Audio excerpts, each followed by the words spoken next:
Hello, welcome back to the Villa View. It's time for a Luke show. We're going to do a transfer talk and we're going to look at Villa's transfer deadline day action, which actually wasn't very much incoming, and look at January as a whole and see where we think Villa are set going into the second half of the season. Of course, if you do want to get some discount off Luke Roper clothing, such as the t-shirt that I have on now, you can use the code TVV20 and you will get 20% off your purchases, even stuff in the sale. So well worth doing that. I don't know why I've turned into someone from QVC, but there we go. I'm joined by Chris Dolan and a triumphant return for Tom Julian. We've got the band back together for one night to look over January. So we decided the other night when we did the Twitter Spaces that Tom Julian should always be asking the questions, not answering the questions. So I'm going to hand over to Tom now, because Dolan and myself are a little bit more astute at talking about football. So Tom, off you go. That was almost a nice introduction, wasn't it? No, it's good to have you back. It's good to have you on. It's always nice to see you. And then since you've been away, Tom, James Chester got his England cap as well. I was delighted to see it. Delighted to see it. I was well pleased to see that. How are you doing, boys? First of all, good to get the band back together. How are you? All good. Yeah, I'm all right, mate. Not long home from work, so quick turnaround. But yeah, all good. Dan? I'm not very well, as you know, Tom. You've heard me coughing. Your cough? Got a bit of a cough again. Your cough sounds like you're not long for this world, to be honest. I think you already dealt with COVID once. We can't have it again. It's an age thing, I think. I think once you hit a certain point, illnesses are worse, hangovers are worse. Oh, yeah. You just live with it, don't you? You just have to live with it. Yeah, but you feel like you've got to kind of battle through illnesses more, I think, when you get older. It's kind of, maybe... Oh, no, not me. You don't know me very well. Yeah, maybe it's a parent thing you don't get, and you can't just like lie in bed because you still got to deal with small children. But yeah, anyway, that's a problem for another day.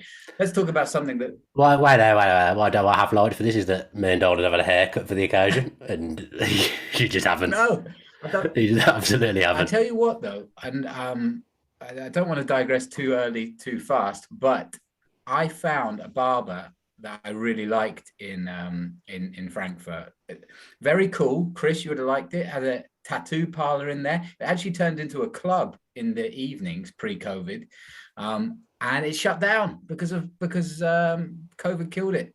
So it shut down because I didn't get any more business after Tom had his hair done. Well, to be fair, like Bartels had about 7 haircuts in the last sort of 2 months, and that's completely false. It never seems to get any shorter. In fact, it's just getting bigger on top. It is short. I've taken over from you on the hair. There's creatures living inside there, man. In that mess. This transfer talk getting off to a normal success. Talked a lot of transfers so far. So, boys, first of all, let's look back on January. And first of all, I'd like to just get a quick snapshot grade from you. How do you think Villa's business was conducted? Dan, let's start. We're doing out of 10 or like a school grade? A school grade. Bring it back to the school. Maybe a school report. An A minus. A minus. I would say. Yeah, Chris. I think that's fair. Yeah, A plus. The highest you can get. I think because we bought in Coutinho so early on in the window that people kind of forgot about it. If we had brought in Coutinho last night, then Sky Sports News would have lost the plot, and it would have been it would have been an even bigger kind of frenzy. But because we kind of got our business done nice and early, our two main signings have already played 2 games, so we didn't have to kind of run around last minute for any kind of last minute deals. So for me, it was astute. And of course, everyone's going to talk about the lack of a CDM. But again, listen to Gerrard and Perslow before the United game. I mean, we're not going to go and buy for the sake of buying. And if the deal isn't right, then the deal's not right. And you think of the horror shows that we've brought in January over the past just for the sake of it. And yes, we haven't got a CDM, like a real enforcer. But in terms of our midfield options, where we have got a lot of options, so I'm not particularly worried, and I think we'll be okay until summertime. Yeah, I've got 2 questions for you. Sorry, darling, off the back of that. Yeah, even though I said I didn't want to ask the questions. If we had got a CDM, what would your grade have been? No, I mean it was just an observation. It didn't actually affect the grade because I wasn't particularly bothered by it. You know, it's like I said, we have enough to cover. We've got more than enough quality in the midfield, and it didn't affect the grade because it's not something that particularly frustrated me. Listen, if we had got Yves Bissouma in, or if we had got Bentancur in, then it would have been an A star. So it didn't particularly bother me at all. Looking at the outgoings as well, I mean, maybe I was a little bit frustrated about the whole Matt Targett, but then when you look at it, it's probably more a reflection on the player himself than the club. And if he doesn't want to stay and fight for his place, then obviously Gerrard wasn't gonna keep him in the building. So it was clearly a last minute move. And again, we have options. Ashley Young can play left back. Calum Chambers can play left back. If need be, Courtney House can fill in at left back. So we have the options. You want a second question, Dan? I think you said you had two questions. No, I think I know the answer to the second one, so I won't bother answering it. I was going to say what if Douglas Luiz gets injured, who plays defensive midfield? I'd probably bring in Morgan Sanson as a defensive midfielder. As a like for like. I mean, we haven't got a proper out and out CDM, but we have players that can play in that position. There were reports, or not reports, but Chambers got player of the season, I think, at Southampton, a long time ago, but as a central defensive midfielder. No, he did at Fulham and Middlesbrough when he was on loan. But what I would say is that both those teams got relegated with him playing defensive midfield. Yeah. Not that we're going to get relegated, but he can be player of the season there, but they didn't have a great season. I mean, I'd have kept one of the defenders, either Targett or Kesler, because I like to have a forward of four to come in, and we've not got that now. You're only one injury away from only having six defenders. So if you lose, let's say Matty Cash gets injured and Chambers is playing right back, and then you get a centre-back injury as well. You got then Hawes playing at right centre-back potentially if it's Conser, and you've got no centre-backs on the bench. I get why Targett left. He wanted to go, was the main thing. And Gerrard spoke about having two players for each position, and they challenged Matt Targett and they wanted him to be up to the fight for fighting out with Luca Dean. That tells me that he wasn't up to the fight and he didn't want to do it. So I understand. It's just that we've got strengthened Newcastle. He's gone on loan there. There's no fee in there if he does well. He could do badly, and then his value's plummeted, and there's no obligation for them to buy. So I get it to an extent, and he isn't going to play over Luca Dean. But I did like that thought of having two players specifically fighting for each position. And Ashley Young's a very good player still, but he could be needed at right back, and then I wouldn't want to see Hawes at left back or Chambers at left back and things like that. It's a difficult balance, though, isn't it? Because I think I said this briefly on the Spaces on whenever it was Thursday night. Yes, you want two players for every position, but you also you as the club, you as the manager, also have to balance that with what the player wants. And if you've got a bunch of unhappy former first team players all clubbed together all around around Bodymore Heath or around the locker room, you have to deal with that relationship as well. There's a personality element to it as well. And if Matt Targett is, not to say that he's disruptive or anything like that, but he's an elite athlete. He wants to play every week, and if he's sitting there unhappy, knowing that he's not going to get his chance because Digne's fit and Digne's now the first choice left back, there's almost an obligation there as well to look after. Welcome to loose men, did that just say? I presume that's off the start. There's an obligation there to keep the changing room happy, and if that means that you've got to let a couple of players go, then so be it. There obviously wasn't the transfer for Targett that was suitable for the club, and they've decided that the best option is to send him out on loan. Yeah. I strongly believe that the reason there was no sort of transfer in place, I believe it was a very, very last minute thing. I believe Gerrard probably would have said, do you want to stay and fight for your place, or do you want to go and play for Newcastle? And maybe even being out of the team there. And it was like, right, I'll go and join Newcastle. I think it was probably too last minute to strike any proper deal over the line. Personally, that's just how I see it.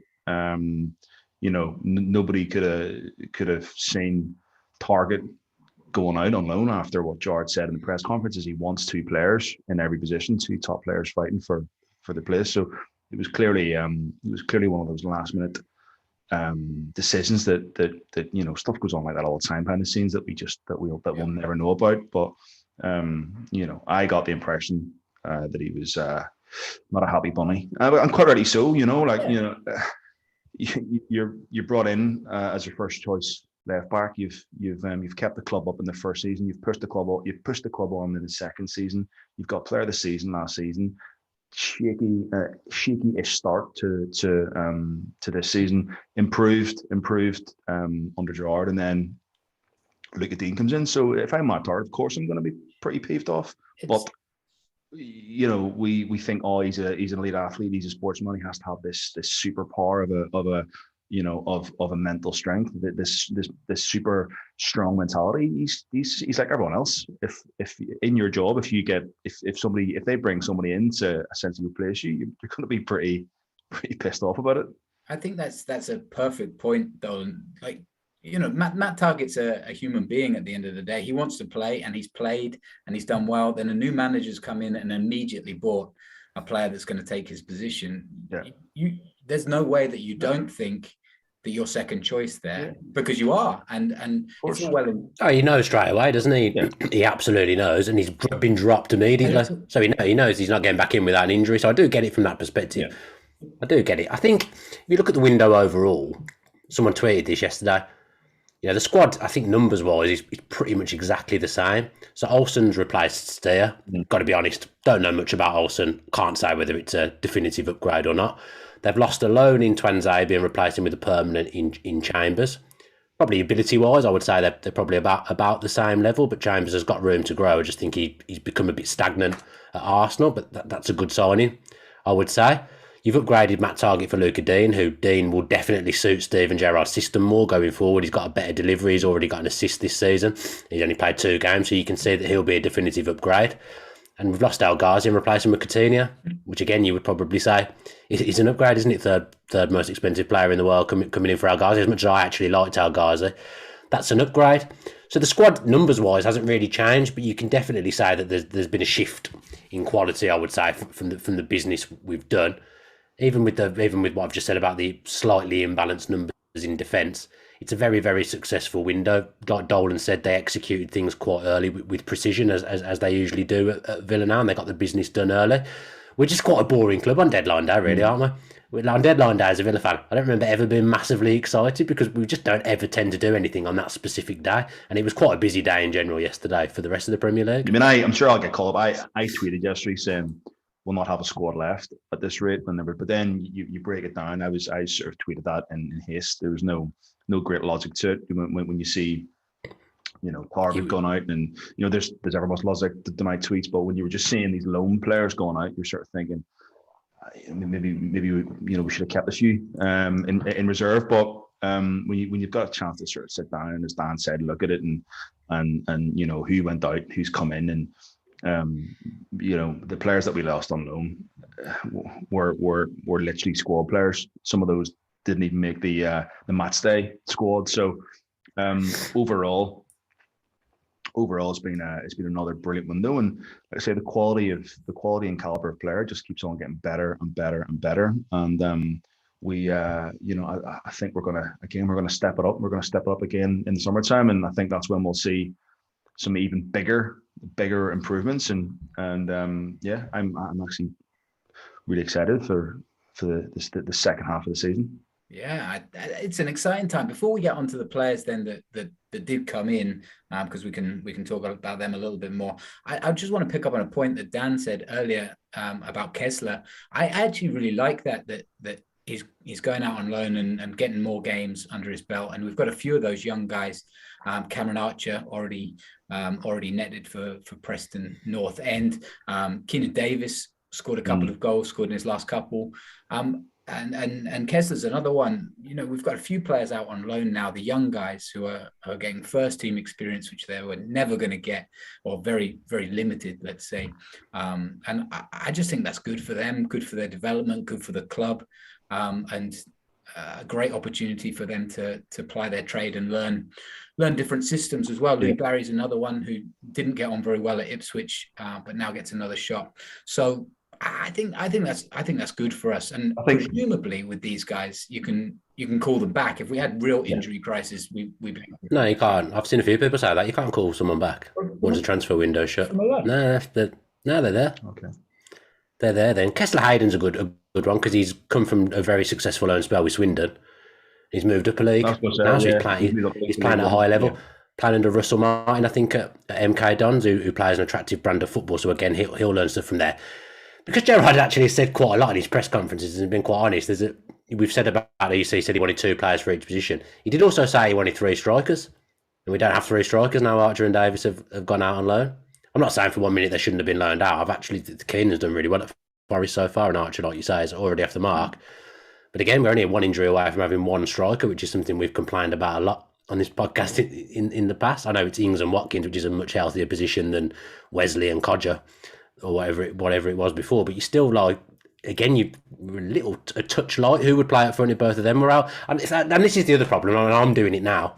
You always just look at worst case scenario squad size, and that worst case scenario very rarely happens. But you did say you wanted 3 strikers, and we've now already. I think just on your last point, Russell Martin is at Swansea, not MK Dons.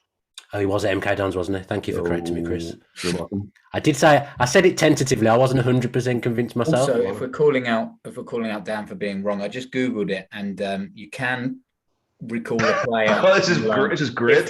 You can't. If it's been agreed as a clause between the 2 clubs, so who knows? Football Manager's got a lot to answer for them because you can't do it on Football Manager. 2 mistakes in 2 minutes, Dan. So I'm convinced that's wrong. Well. Both teams need to agree. Both teams need to agree. We're getting it in our ears. I will bet you now that whatever happens, none of those guys they probably won't come back. But if let's hope not. Yeah, shit hits the fan, then we can. No, not because there's no. I'm not agreeing with that. Even though you were all telling me I'm wrong, I'm not having that. Twice, can I? Oh, I can. Anyway, I can definitely. Let's move on before Dan embarrasses himself any further here. Maybe I should be asking the question. maybe you should. All right, so we've already seen a couple of these fellas in action a little bit. Philippe Coutinho, Lucas Digne, getting. You said his name right. Getting Digne. Luca Digne.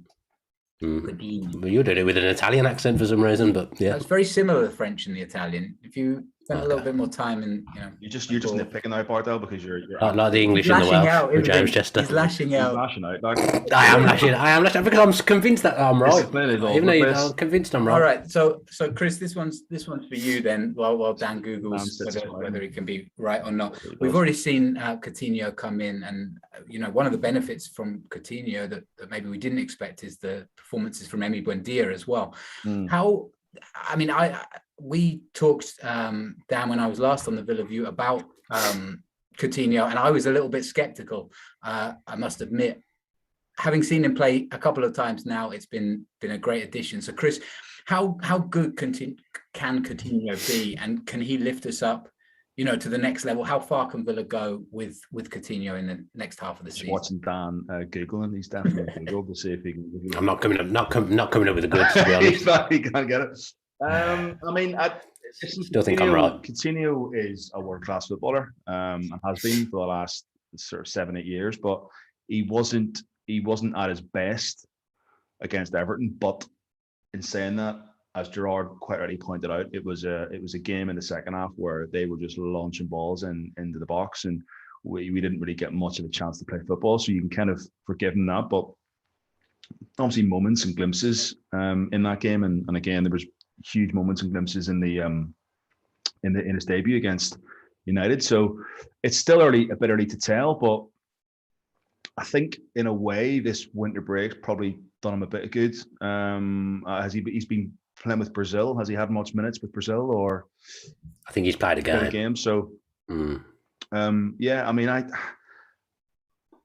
think he's going to need a couple of games to get up to speed. I think it's actually our next 4 or 5 in terms of the caliber of opposition. I think suits him. I think he's going to have moments in the game where he can really affect it. And as we've seen with Gerrard, like, he had no hesitation in starting him against Everton straight away. Like, he threw him in there. I mean, there's the next what, 5. How many of those are at home? 3 out of 5. I mean, those are good fixtures. You know, if we can get, you know, if we can get about 9 to 10 points out of those, that sets us up. That sets us up massively. I mean, it's always hard to predict, but Leeds are probably. I don't know what's going on with Leeds at the minute. Did Leeds bring anybody in the window? I don't think Leeds brought anybody in. Very out window, wasn't it? They tried to get the American. Is it Aronson? They wanted players as well. Leeds. Yeah, well, the fans did. They brought in nobody, and nobody left. So in that sense, I think Rafinha was there was that potential talk about going to Liverpool, and then I think, well, West Ham out of the blue came knocking on Calum Phillips' door.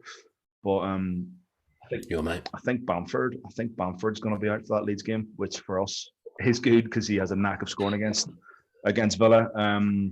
But I think looking at Leeds this season, especially over the last few months. I mean, they've had an awful injury list pile up, and I think, to be fair, when we were due to play them, they were probably at their lowest ebb. So kind of wish we had a chance to play them then. But listen, we're probably in a better space. We're probably in better form now than we were say 6-7 weeks ago. So yeah, it's going to be some really interesting fixtures coming up, and I think that's where we'll see Coutinho hopefully take off. But you talk about Buendia. I mean, for me, he's been the standout. Yeah, he's had a slow start of the season, but honestly, in the last 4 or 5 games, he's been head and shoulders our best player. Him and Ramsey, for me, have been the standouts over the last 4 or 5 games. They've both been so consistent for 90 minutes. So I think Coutinho is just going to bring Buendia up as well to another level. Yeah, Dan. I did say that, to be fair. One thing I did get right. I did say Buendia and Coutinho will play together. Yeah. He's not been brought in to replace Buendia, and their link up so far has been really, really positive. Like Dolan says, with Ramsey in there as well, there's suddenly a fair bit of creativity in that midfield, and it's just going to be interesting to see which striker plays, really, because I get the impression that Gerrard wants to play Danny Ings. And I think, arguably, as much as I love Ollie Watkins, I arguably think Ings suits playing with Buendia and Coutinho a little bit more. I just think he's going to gobble up those chances a bit more than Watkins would. Clever runs off the ball. I think Ings is the cleverer of the 2 strikers. You've got Bailey to come back in as well. Trezeguet is going to go still, isn't he? Because Turkey he's going to. The window hasn't shut yet. I don't think so. He's going to still go, but he hasn't played all season anyway, really, except for the game where he got shot. So, there's still players to come in. Players that we've not seen much of, and like Buendia, like Chris said, had a slow start, and we're starting to see what he's made of now. We've seen flashes with Bailey, so there's still him to come back, and he's someone I'm really, really, really excited about. And there's good options, and the second half of the season, if we can get off to a good start with those 5 fixtures after January now, we could push top 8, maybe even push for the Europa League or the Europa Conference League or whatever there is nowadays. I'd be more than confident that we can push towards that top 8, but a lot depends on those next 5 games. Just one more question then on Coutinho for you, Dan. He played 24 games in his last 2 seasons for Barca. Any concerns? We've talked a lot about the worst case scenario and injuries already so far. Any concerns that there might be lingering injury issues or fatigue or a lack of kind of regular match practice hampers his time at Villa Park? I think if it does, then we've lost nothing. I mean, albeit we're paying a hell of a lot of money in wages out, but there's no mandatory fee in for him. If he doesn't work out and he's not fit, we just won't sign him. If it goes well, we sign a world-class footballer that we would have had no chance of signing 12 months ago for £33 million. So I still think it's minimal risk. Yes, you're paying the wages, whatever, but he needs games. He needs to get up to speed for sure. But you saw in that Manchester United game, he barely played. He comes on. involved in both goals, comes on when you're 2-0 down and you draw the game 2-2 and it looks like a masterstroke. And Gerrard will know how to get the best out of him as well. So if he stays fit, I've no doubt he'll be incredible for us. Yeah, the biggest loss for some of these lads that have gone out on loan, the young lads, is that they won't be able to train with him and learn from him kind of on a day-to-day basis. It's fascinating to be a young footballer coming through, I think, at Villa Park at the moment, when you thought you had Jack Grealish there and then Jack goes, but then you've got Philippe Coutinho to learn from instead. That's a pretty nice replacement. Let's talk about the guy that took everybody by surprise then, Calum Chambers. Out of the blue, nobody saw it coming. I don't think I saw a single ITK claiming that they knew Chambers was coming in. For you two fellas, let's start with you, Dolan. Happy with that business? A good signing, shrewd signing? Or yeah, I mean, yes. I mean, he's one of those. You know, I think when you're coming off the back of Digne, look at Digne and Coutinho as the first two to the door, and then Calum Chambers rocks up. You know, it's obviously not that sort of signing in lights, but a player that I've always kind of kept an eye on, because you look, I spoke about him before, that Southampton setup, and they were just turning out player after player after player, and you know, him and Rob Holding, I kind of see as like similar styles, sort of similar age bracket. But you know, he's played 74 times for Arsenal. He's won the FA Cup, so he's won more trophies than the majority of our squad. Played with some world class footballers.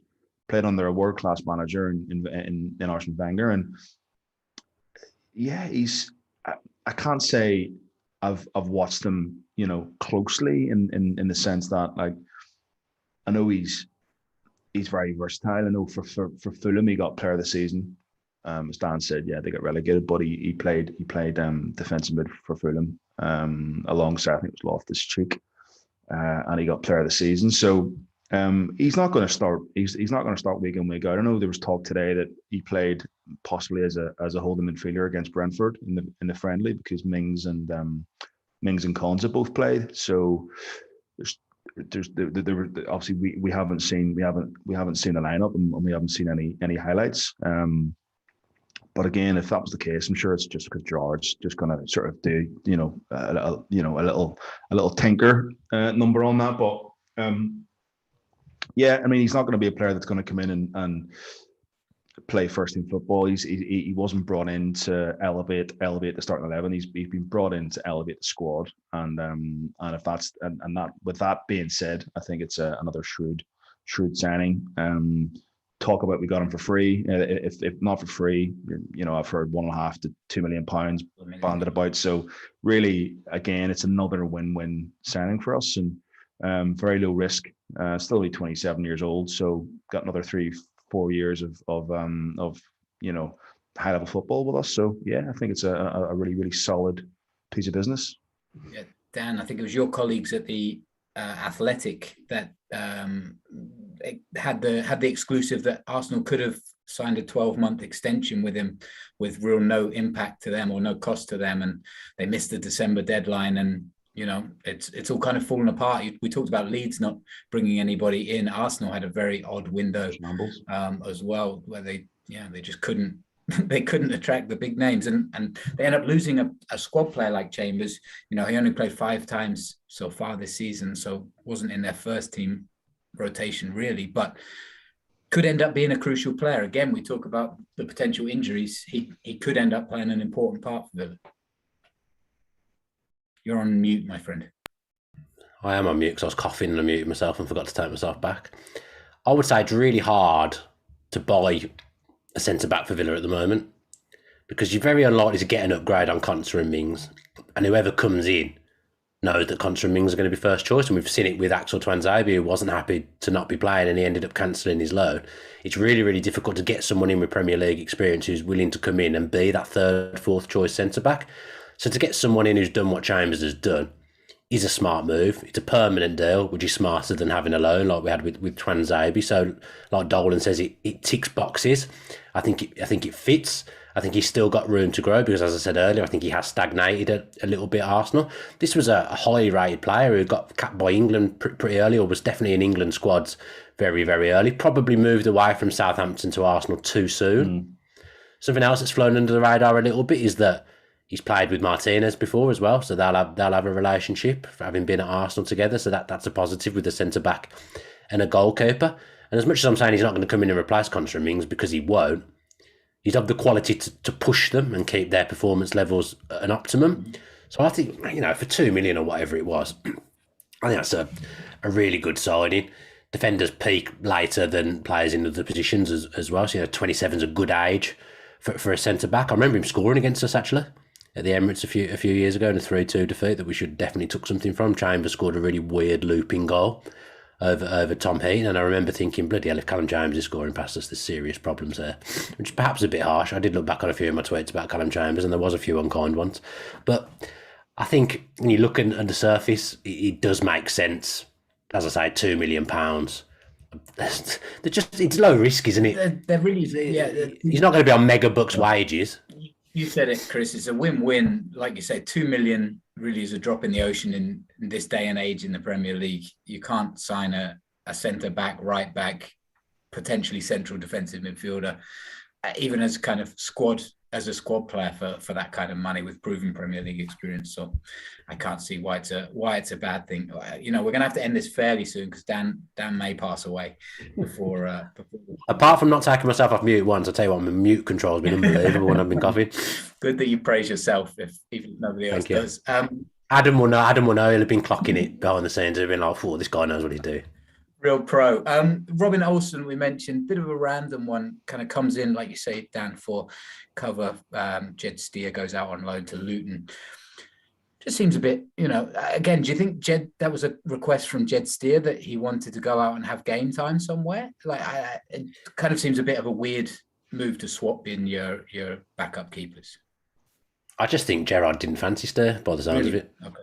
Wanted a higher quality goalkeeper, in his opinion. Now, Olsen's pedigree is there to be seen. He's international goalkeeper. He's been at Roma, so he's played to a high level.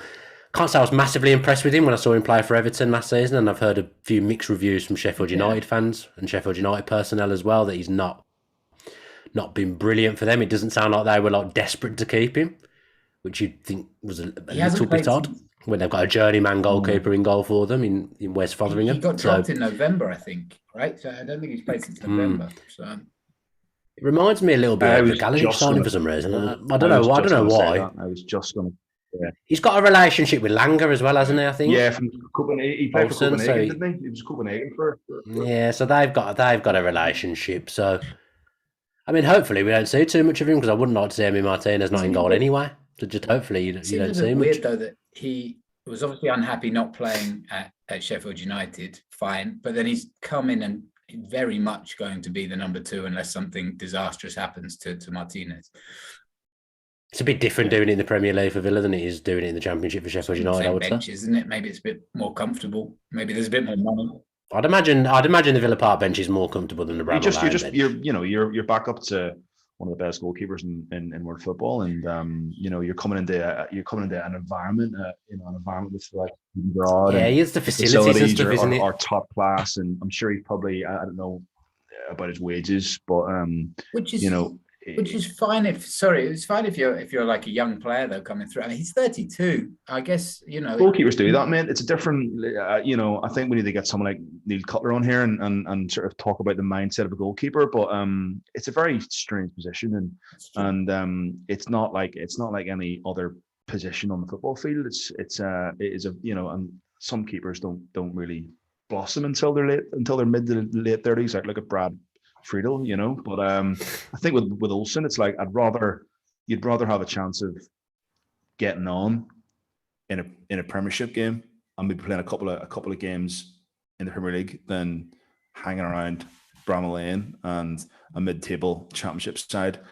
And let's be honest, that club is it's a bit of a shambles. Like behind the scenes, it doesn't seem like a great place. They've picked up though. All right, I'll go up. Well, I reckon I'll get top 6. Don't know, but anyway, yeah. For me, it's a no-brainer. If a Premier League club could come knocking, he's obviously not going to replace Martinez or play if Martinez is fit, and we're obviously not in any cup competition, so he isn't going to even get to play in the cups. But it's I can see it. I can see why he's done it. I totally get your point. Goalkeeper's different position, but it's a World Cup year. He's 32. He's not getting. I understand goalkeepers play a little bit longer, but he plays for Sweden. He's guaranteed. He'll be guaranteed in that World Cup squad. You know what's mad? He was actually Alisson's replacement for Roma. Was he? Alisson went to Liverpool, and the replacement was Olsen. Yeah, it'd be interesting. Anyway, hopefully he doesn't play because that's good for Martinez and that's good for Villa. Let's see how it goes. But just surprised me, that just seemed like a strange one. Well, again, just on I know it's only a second choice goalkeeper transfer, but I think again Gerrard, as Dan said at the start, he wanted to bring in players with more of a winning mentality, players that have played in the Champions League, players that have played at a real high level. And listen, Jed Steer is a Villa legend because of what he achieved in that season that we went up. But with Jed Steer, it's not like he's played in any real kind of big games. Well, obviously the playoff final, but I'm talking about on a world stage. He's kind of come up through the Championship ranks and never really played for us in the Premier League. So I can see why Gerrard brought him in as just to bring that kind of winning mentality into the club. And he's come from Roma, who are a massive club. Yeah. It's true. Let's see. Hopefully, he's good squad player, good squad guy, and we're building a winning mentality. Hopefully, it's a happy dressing room in there, and everything continues to progress. I think we saw it earlier. The fixtures in February look like they could be good for Villa. A good opportunity for some of these guys to get some minutes, and certainly with Coutinho and Luca Digne, that there's good opportunity there to hopefully get some wins under the belt. Yeah, and arguably for me, like you could say arguably two of the best transfer signings have both been from Villa in Luca Digne and Coutinho, arguably. I mean, again, you look at Digne and you look at and the way we did that was just so clever. I mean, maybe a little bit poor on Everton's part, knowing that probably Rafa was gonna go out the door. Maybe 5 days later. But for us to be that clever and swoop in and take a player of that quality, Everton, arguably one of Everton's best players, and the fact that he's ours, we bought him. He's a Villa player, and you can see straight away the qualities that he'll bring, and like I said, arguably the two best sides of the window have both been from Aston Villa.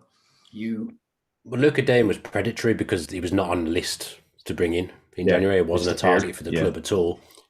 He came available. There's a player there that they know is an upgrade that they probably, again, a few months ago wouldn't have even tried for, because they would have thought absolutely no chance can we get this France left back in.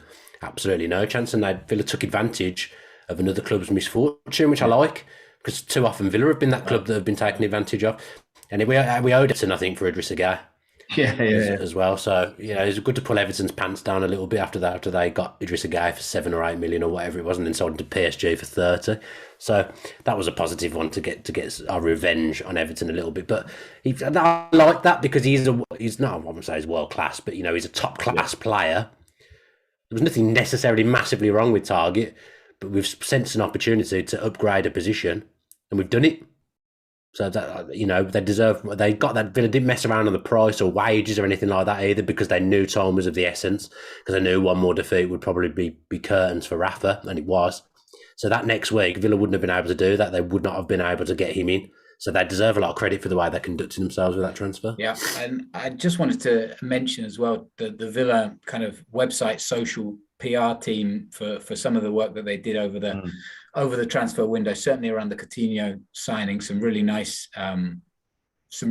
material around that. So a lot of late nights, I imagine, for the Villa website and digital teams. So good effort, good window, and around the A scores, whether it's an A- or an A+, I think that's certainly around the right kind of mark for Villa. Anyway, what would you give it, Tom? I think you guys said it all. Really, I would say an A to A-. Those Potentially the central defensive midfielder, but we already covered that. You know, there is lots of cover. There's never, well, let's see if it's a perfect window. Let's see how that works out. But I do like as I mentioned before, the guys that have gone as well out on loan. I think that's going to be really valuable. And I think it leads us into the summer window perfectly. I think the only thing for me is the balance is imbalance is will we sign Coutinho, and I think that's going to be really interesting to see how that plays out. You know, if we can get him in for around 35, 40 million euros. 33 is it? Yeah, so if we can get him in for that sort of 33 million pound price, I definitely think we'll go in for is Bissouma. I think that was, you know, whatever. I don't know if Bentancur was a smokescreen, but I think we'll definitely make moves. No, they were definitely in for him, Spurs, because okay. So yeah, we'll definitely go in for Bissouma in the summertime, and yeah, I think this window is, if this isn't anything to go by, then again it's just going to get the quality is just going to heighten. And I've been saying this for the last couple of seasons. You can just see that gradual improvement in quality. And I think if you look at the way we have done our business, I know Newcastle were a lot more desperate than we were. They had to sign players, like that they needed to sign players. So you know, you look at who they brought in. For me, Chris Wood, Dan Burn, and Matt Targett. It's not going to set the world on fire.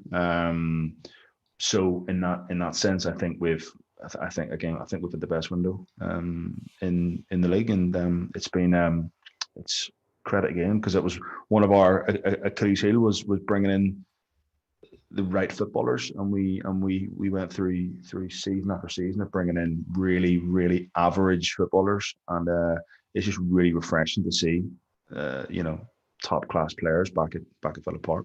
Absolutely. We need to talk about you, don't we, Tom? Talk about me. Your charity drive. Yes. Yeah, well, I thought that maybe there was an opportunity. So for anybody that doesn't know by now, I'm trying to do a challenge every week, or I will do a challenge every week, a sporting physical challenge, raising money for the NSPCC. They do fantastic work, and there was some horror stories last year, some that made the headlines, and many more that didn't.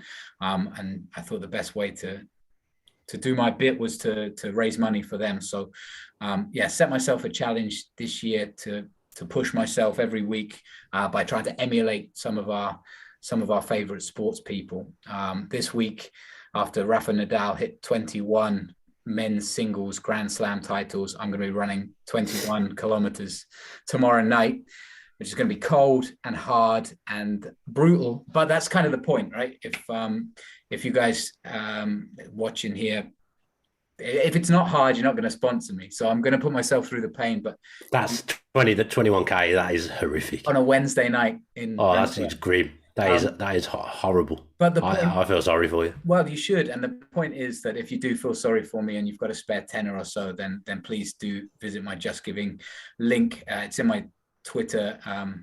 It's pinned, and maybe Adam can add it to the video here as well. So if you have any, the fact there's no graphic up here is really poor.